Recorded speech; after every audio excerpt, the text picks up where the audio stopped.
Just because news in your face. I've been like this all my life. I've always been confident. I've always been loud. I've always been outgoing. Like, I've always just enjoyed entertaining. When I look now, I'm like, dang, we really did this. When did you know you were good at this? I feel like I wrote my first rap when I was 7, and I didn't tell my mama, well, I did tell my mama the rap, but I didn't tell her I wanted to be a rapper. But I saw her rapping, and I would go to the studio with her, and I would sit in the waiting room, waiting at the door, listening to what she in there saying, and I'm like, okay, yeah, that's not fire. I like that. I could do that at 7. I could do that. And when I got to college, everybody just knew me as the Stallion, and she rapped, and I was like, okay, this is my identity. Yes, this is what we wanted. H-Town native, H-Town raiser. Damn, I'm so proud to be an H-Town native. 5 years after MeganTheeStallion posted this dorm room video, she made her debut on the Billboard Hot 100 list with the song Big Ol' Freak. That same year, her mother passed away. She had already lost her father when she was just 15. I asked her what she had learned from her parents, a question that made her emotional. I didn't mean to make you cry. I was just curious about the impact and effect they've had on your life. They were my best friends. It was only the 3 of us all the time. Like, when I went to school, I feel like it was a little different with me interacting with other kids. So, they would kind of pick with me a little bit. I was so tall already. They just really let me know, you can't ever let somebody else's insecurities make you insecure. I'm a savage. Classic. In May 2020, MeganTheeStallion's hit song Savage is inescapable. So is she. Savage is everywhere. You are a huge success, which brings us to July 12, 2020. Let's go there, Megan. That night changed everything for you. Rapper Tory Lanze has been charged with shooting artist MeganTheeStallion during an argument. MeganTheeStallion hit by multiple gunshots. There was an argument in the car? It was an argument because I was ready to go and everybody else wasn't ready to go. But that's normal friend stuff. We fuss about silly stuff all the time. But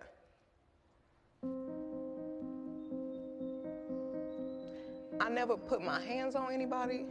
I never raised my voice too loud. This was one of them times where it was it shouldn't have got this crazy. It shouldn't have escalated to the Right. way that it did. Can you just briefly walk us through what happened that night? It starts, you're at a party at KylieJenner's house. I had went there and we were just hanging out, and I was ready to go because I had been there all day. So you guys end up in a car. You, Tory Lanze, your friend at the time, Kelsey, and his driver / security. Tory Lanze, whose real name is Daystar Peterson, is a Grammy-nominated rapper and singer from Canada. Kelsey Harris was one of MeganTheeStallion's best friends from Houston. There was an argument, and you get out of the car, right? At that point, the argument wasn't even with me. The argument was with the 2 people in the back seat. So I asked the driver to pull the car over, I'm done with this. And I should have stayed out of the car. I should have not got back in the car. And they was like, Megan, just get back in the car. We almost there. Just get back in. So I get back in the car. It's it's getting worse. The arguing in the car. The arguing in the car is getting worse, and I don't want to be in this car no more. Because I see it's getting crazy.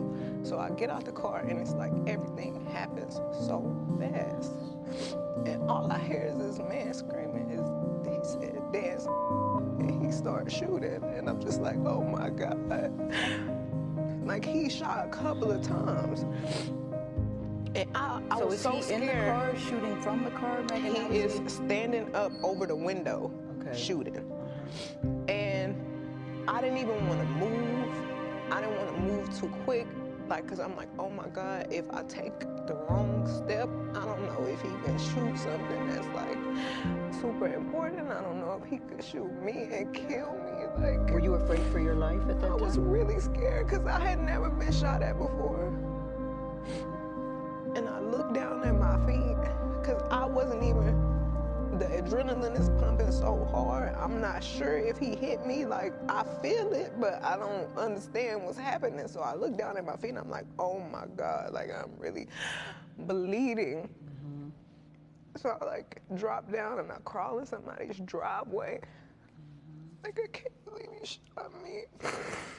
And what is he saying, Tory Lanez saying He's after apologizing. He's, I'm so sorry. Please don't tell nobody. I'll give y'all $1 million if y'all don't say nothing. And I'm like, what are you talking about? Like, what are you offering me money right now? Help me. Like, and if you sorry, just help me. Like, But at that moment, we didn't even make it to the house. Like, somebody had already called the police, and it was like so many of them. It was helicopters. I was like, oh my God, we all about to die. Like, the George Floyd incident had just happened. The police are definitely very much shoot first, ask questions after. So I'm like, it's a hot gun in the car. I'm bleeding. I've been shot. They about to kill somebody. Like, something bad is about to happen. so if somebody hears the gunshots, they call the police. The police come, and they say what to you? They tell everybody to get out Get the out car. of the car. TMZ obtained video from that night.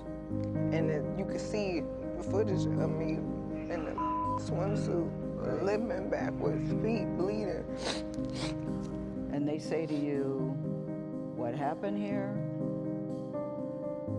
I don't remember everything they said to me, but I remember them asking me what's happening, what happened to you, and I didn't want them to kill any of us or shoot any of us. So I just said I stepped on glass because I didn't Why did want... you say that? Why didn't you say he shot me?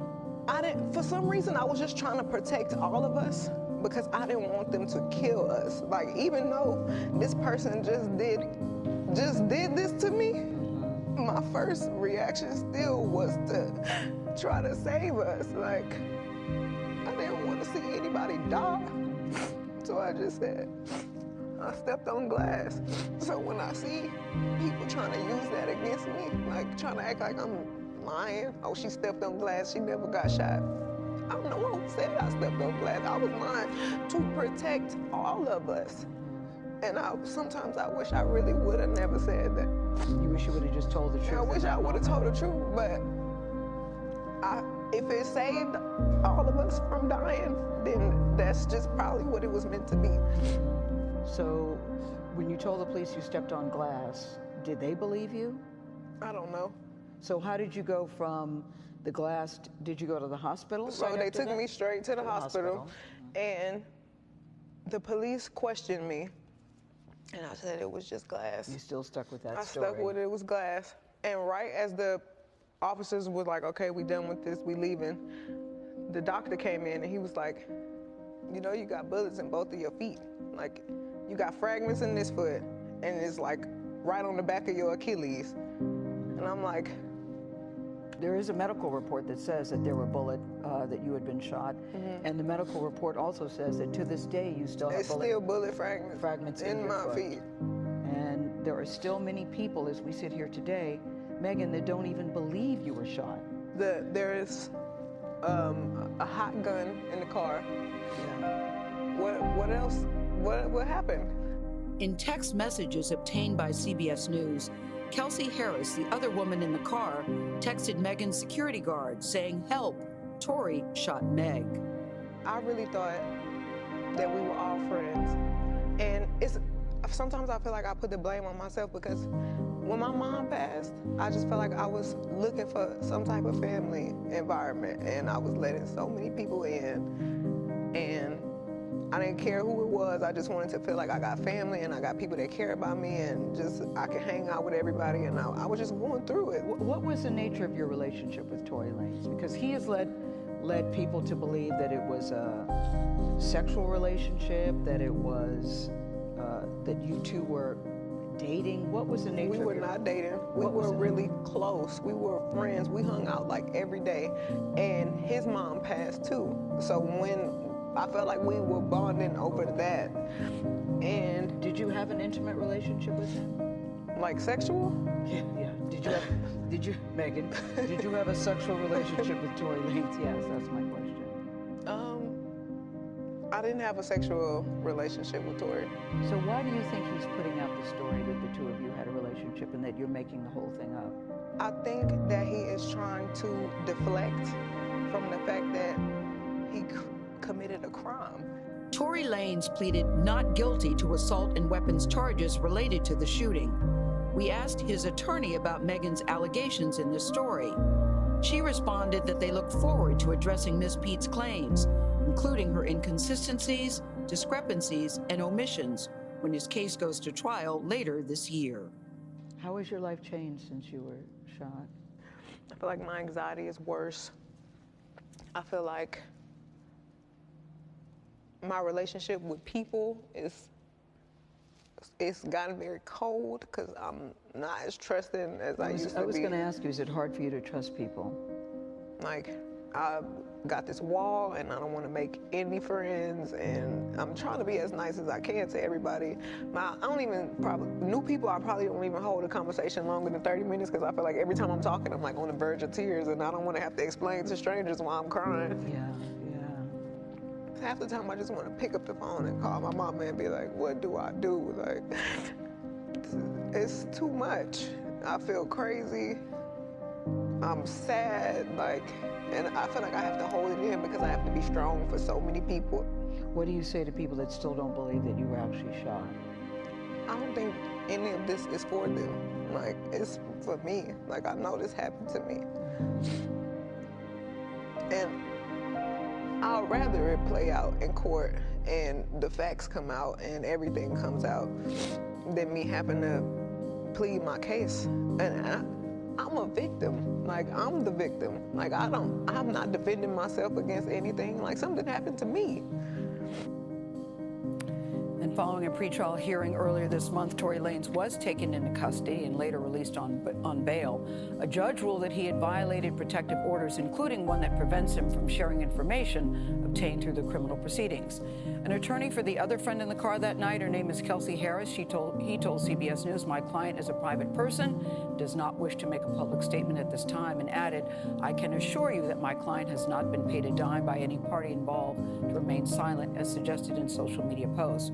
We also reached out to the Los Angeles County District Attorney's Office about this case. They told us this: "We believe the evidence substantially supports the charges and allegations, that the evidence will be borne out in court." As always, thank you guys for watching. Don't forget to like, share, and comment if you can.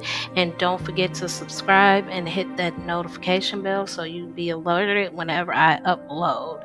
Again, I thank you guys so much for watching.